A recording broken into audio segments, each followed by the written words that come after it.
Daí galera, tudo bem com vocês? Boa noite para quem está aqui, tudo bem para quem está em casa. Então hoje a gente vai ter uma aulinha de física, tá? O professor Jack deu um probleminha, está viajando, não conseguiu chegar hoje. Então ele vai me substituir na quinta-feira ou na quarta-feira.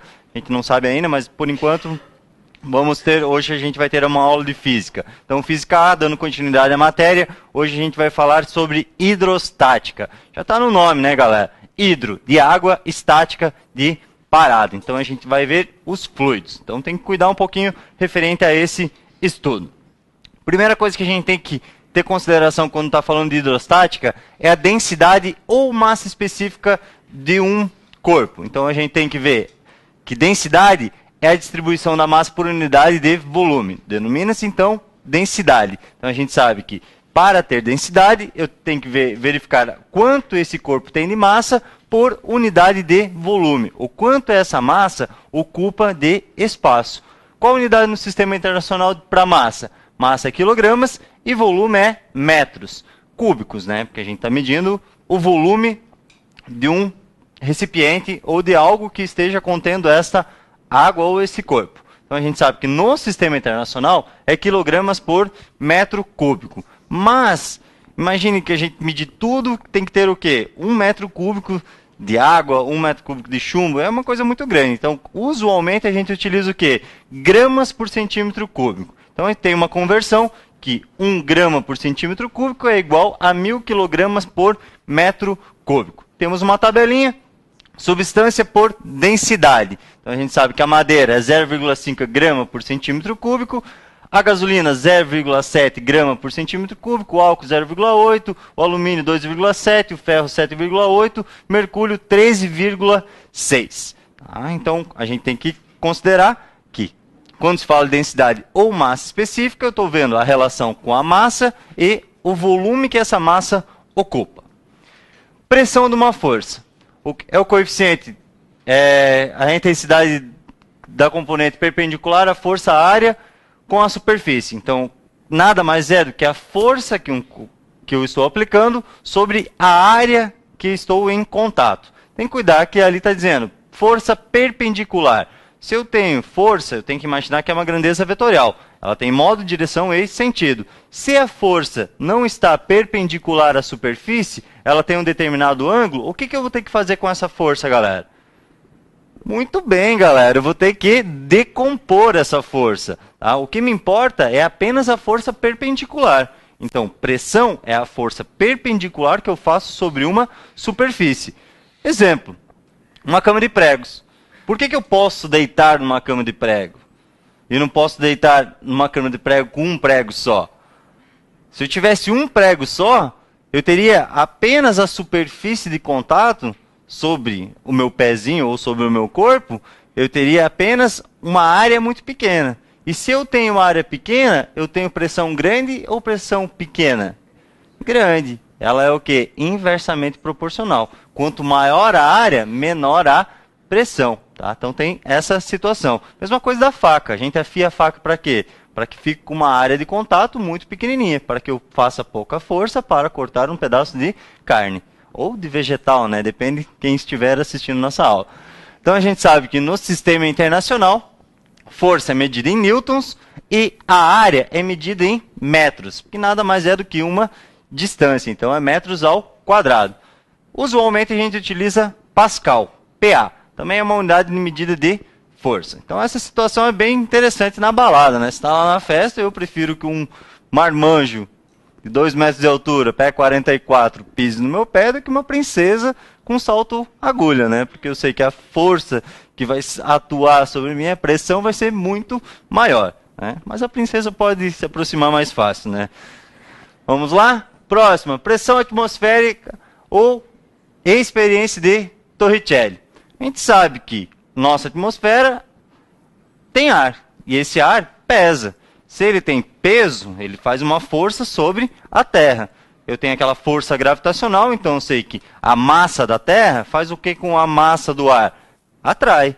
E essa atração forma o quê? Forma a nossa atmosfera. Então eu sei que existe uma região que está agindo a força gravitacional, onde o ar sofre ação da Terra. Força gravitacional da Terra. Então por isso forma a nossa atmosfera.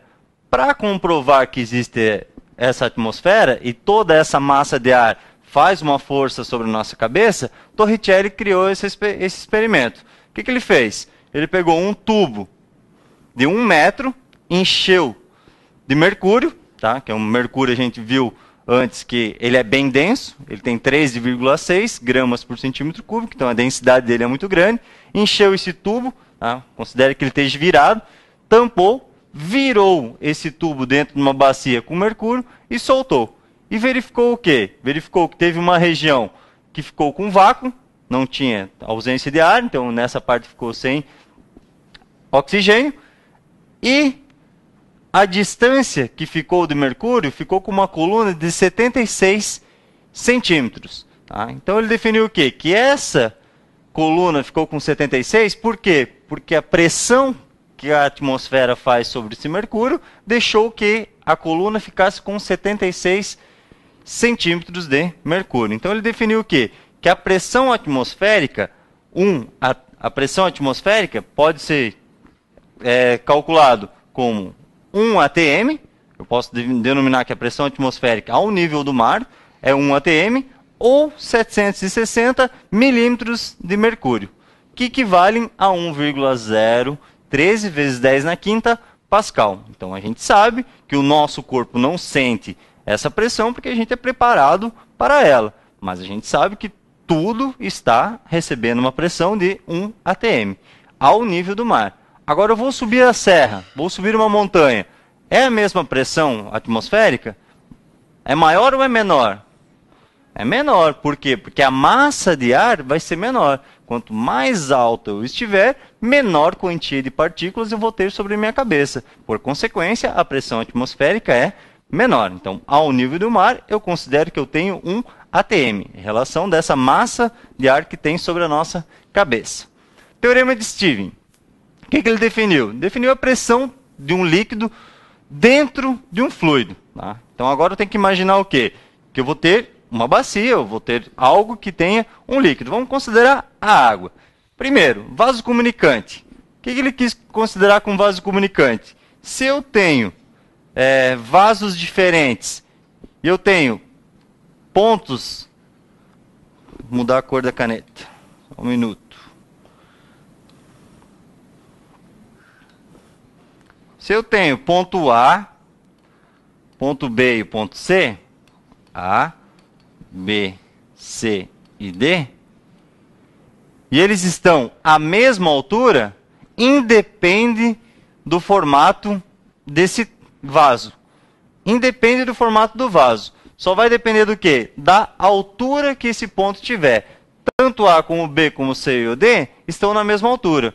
Então, por Stevens, a gente sabe o quê? Que a pressão é a mesma em todos os pontos. Independe desse vaso. Se ele fosse mais gordinho, mais magrinho, não tem necessidade. Eu só tenho que saber o quê? A altura que ele está do nível. Tá? Então eu sei o quê? Que quando eu tenho um líquido, eu vou ter uma pressão efetiva. O que seria essa pressão efetiva? A pressão que o líquido faz sobre o corpo. Então tem o ponto B e o ponto A. Entre o ponto A e o ponto B tem uma diferença de altura. Então eu sei que o ponto B tem menor altura do que o ponto A. A gente considera a altura não da parte de baixo até a parte de cima, do nível de água até a sua profundidade. Tá? Tem que dar uma cuidada com isso. Geralmente, fala altura, a pessoa vem do fundo e vai para cima. Não, agora é do quê? Do nível até o ponto que esse corpo se encontra. Então eu sei que B está com menor profundidade do que A. Quando a gente mergulha, o que acontece com o nosso ouvido? Não dói? Conforme eu vou mergulhando cada vez mais fundo, não vai aumentando a dor no meu ouvido? Então está relacionado com o quê? Está relacionado com o que a força que o líquido faz sobre o nosso ouvido. Então tem uma o quê? Uma pressão. Então, pelo teorema de Stevens, a pressão efetiva, que é a pressão que o líquido faz sobre o corpo, está relacionada com a densidade desse corpo, com a gravidade do local, se a gente está na Terra, a gravidade da Terra, vezes a altura, que no caso aqui é profundidade.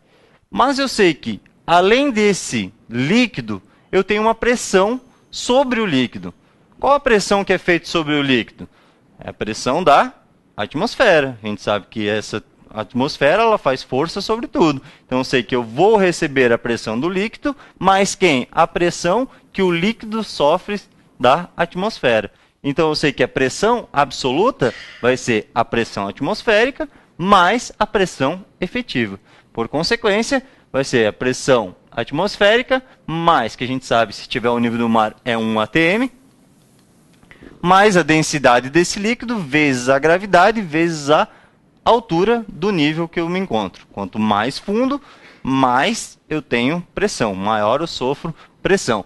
Diz que a cada 10 metros, diz-se que a cada 10 metros de profundidade, eu aumento em 1 atm. O que significa isso? Eu sei que a densidade da água, H2O, é igual a 1 grama por centímetro cúbico. Então vamos jogar nessa equação aqui, ó. Se eu tenho a densidade de 1, a gravidade é 10, eu variando a altura em 10 metros, o que acontece com a minha pressão? Muda em 1 atm. Então é por isso que eu tenho essa relação. Mas eu só tenho essa variação de pressão de 1 atm a cada 10 metros se eu tenho o quê? O líquido for água.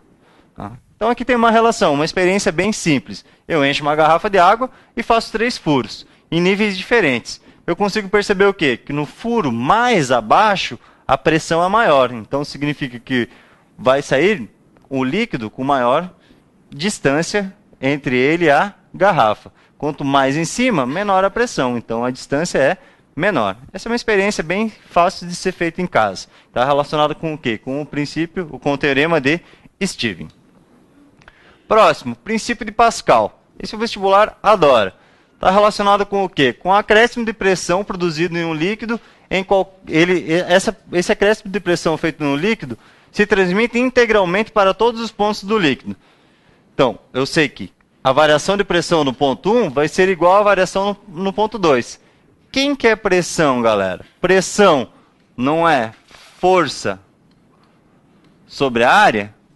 Então, se eu tenho duas áreas distintas, eu vou fazer uma relação. Vou fazer que a força 1 dividido pela área 1 vai ser igual a força 2 dividido pela área 2. Esse é o princípio do quê? De uma prensa hidráulica. Muitas máquinas se utilizam ou para elevar um carro ou qualquer outra função. Funcionamento disso? Freio de um carro. Freio de um carro funciona dessa forma. Eu aperto o freio, estou fazendo o quê? Com que um êmbolo se mova. Tá? O professor Tatá já explicou para vocês o que é um êmbolo, né? É uma parte que tem num cilindro, geralmente é um cilindro. Eu tenho o quê? Algo que empurra esse líquido e não deixa passar para o outro lado. Tá? Então eu sei o quê? Que eu vou empurrar esse líquido vai entrar, vai passar pelos vasinhos comunicantes e vai chegar na roda. Chegando na roda, ele vai expandir as lonas de freio e frear o carro, ou vai apertar o disco do carro. Tá? Então é dessa forma que funciona um freio de carro, com o princípio de Pascal, que é uma relação do quê? É uma relação da força aplicada sobre a área. Então tem que ter duas áreas distintas, porque eu sei que toda a força que eu aplico num ponto vai ser transmitido para todos os pontos desse fluido. Essa lei, esse princípio é bem importante. Aqui eu coloquei uma reta escavadeira feita de seringa. Tá? Se colocar lá no YouTube, lá, reta escavadeira de brinquedo feito de seringa, vocês vão ficar impressionados. Tá? Essa brinquedinha aqui. A gente tem os movimentos de uma reta escavadeira que são feitos pelo princípio de Pascal, tá? Mas agora ele utiliza o quê? Ele utiliza seringas.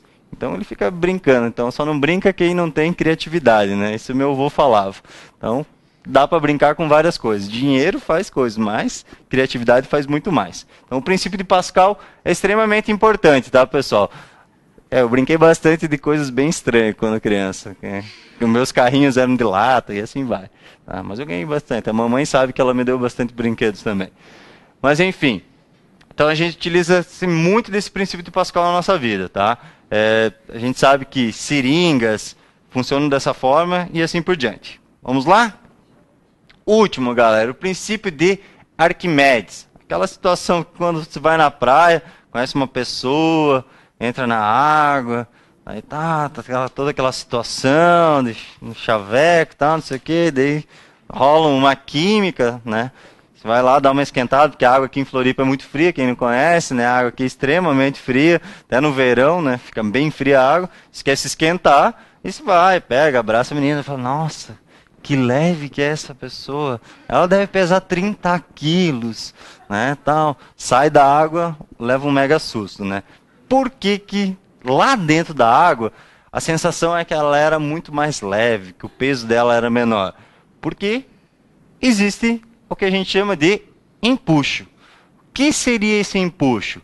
É a força que esse líquido faz sobre o corpo. Então, ele se opõe ao peso. O peso é para baixo e a força de empuxo, por consequência, é para cima. Então, eu tenho o quê? Eu tenho uma relação que a força que esse líquido faz sobre uma determinada massa. A massa faz força sobre o líquido e o líquido, por consequência, faz uma força sobre essa massa. O que é empuxo? Empuxo é igual ao peso do líquido deslocado. Então, se eu pudesse encher uma bacia e jogar um corpo dentro, deixar ela bem cheinha, bem até a extremidade dela, jogar uma massa dentro, o excesso de água iria extravasar. Esse excesso possui uma massa. E essa massa é igual à força de empuxo. Então, o peso do líquido que extravasa, o peso de líquido que eu desloco num corpo, num determinado fluido, é igual ao meu empuxo. Quem que é o peso do líquido? Vai ser a massa desse líquido vezes a gravidade do líquido, vezes a gravidade da Terra. Só que eu sei que massa está relacionado com volume e densidade. Eu sei que densidade é a massa dividido pelo volume. Então, eu só passo o volume multiplicando. A massa desse líquido vai ser igual à densidade do líquido vezes o volume do líquido. Então, eu consigo definir que empuxo é a densidade do líquido vezes o volume do líquido deslocado, o quanto eu mexo com esse líquido, vezes a gravidade. Com isso, eu tenho o quê? Eu tenho aquela situação do peso aparente. O que vai ser esse peso aparente? É o peso que eu achava que aquela princesa tinha dentro da água. Geralmente ela não tem aquele peso. Ela tem o quê? Um peso aparente. O que vai ser esse peso aparente? Vai ser o peso da princesa, propriamente dito fora da água, menos a força de empuxo. A força com que aquela água fez sobre o corpo. Aí que vem algumas situações que a gente tem que analisar. Primeiro, se o peso aparente for maior que zero, o corpo afunda. Tá? Por muito maior que zero, ele afunda. Porque eu sei que a densidade do corpo é maior que a densidade do líquido. Portanto, o peso do corpo é maior que o peso maior que a força do empuxo. Se o peso aparente é igual a zero, o corpo fica em equilíbrio. Significa o que então? Que a densidade desse corpo é igual à densidade do líquido.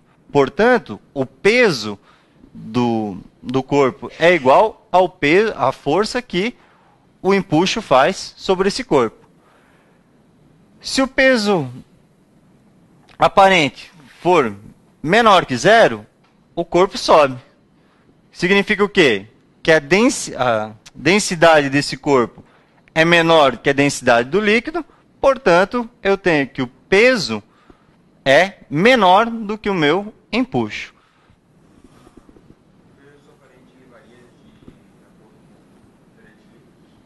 Nosso amigo perguntou se o peso aparente depende do líquido. Olha aqui, ó.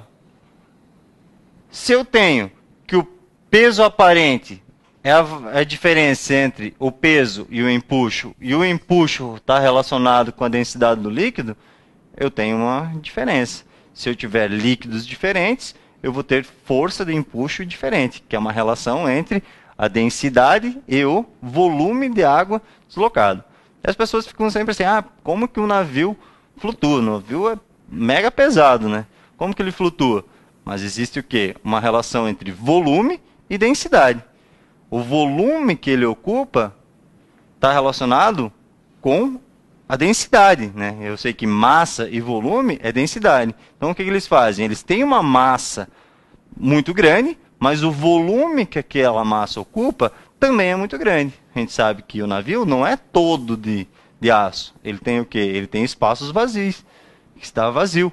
Esse espaço vazio está relacionado com o quê? Com o volume. Então, aumenta-se o volume. Se eu aumentar o volume, eu posso aumentar a minha massa. Então, é por isso que eu tenho essa relação. Tá? Então, as pessoas fazem esses cálculos. Ah, mas eu vou encher ele. Mas eu vou encher ele do quê? Qual o material que eu estou colocando ele? Né? Então, a engenharia já faz esse cálculo. O que eu vou colocar dentro dele? Por mais que eu encha o navio, eu sei que não vai passar da densidade da água. Então, tem o quê? Que o navio tem menor densidade que a água, porque a relação, que o volume que ele ocupa é muito maior do que a massa dele. Tá? Então, só voltando um pouquinho aqui, pessoal, para deixar tudo bem claro para vocês. Tá? Não tanto. Densidade. A massa pelo volume é uma relação que eu tenho de massa e volume. Pressão é a força sobre a área, medida em Pascal ou Newton por metro quadrado. Pressão atmosférica é a massa de ar sobre a nossa cabeça, a força que essa massa faz sobre a nossa cabeça, que foi analisado pela experiência de Torricelli. Teorema de Stevens está relacionado com a pressão que o líquido faz sobre um corpo. Não podemos esquecer que esse líquido também sofre a força da atmosfera, então tem uma força atuando sobre ela também. Princípio de Pascal, a força sobre a área, então tem uma relação entre duas áreas, duas forças diferentes. Eu faço menos força para erguer um carro. Por quê? Porque eu uso uma prensa. Eu aplico uma força aqui, essa força vai ser transmitida por todos os pontos do líquido. E o último, princípio de Pascal, está relacionado com o quê? Com a força de empuxo. O que seria essa força de empuxo? A força que o líquido faz sobre esse corpo. O corpo faz uma força sobre o líquido e o líquido, por consequência, faz uma força sobre ele.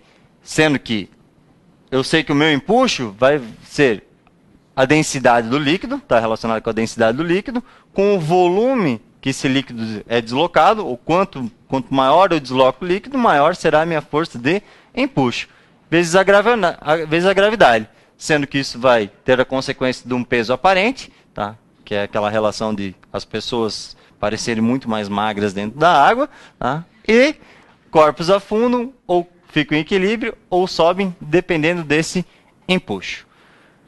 Beleza, pessoas? Até a próxima aula. Fiquem com Deus. Até mais.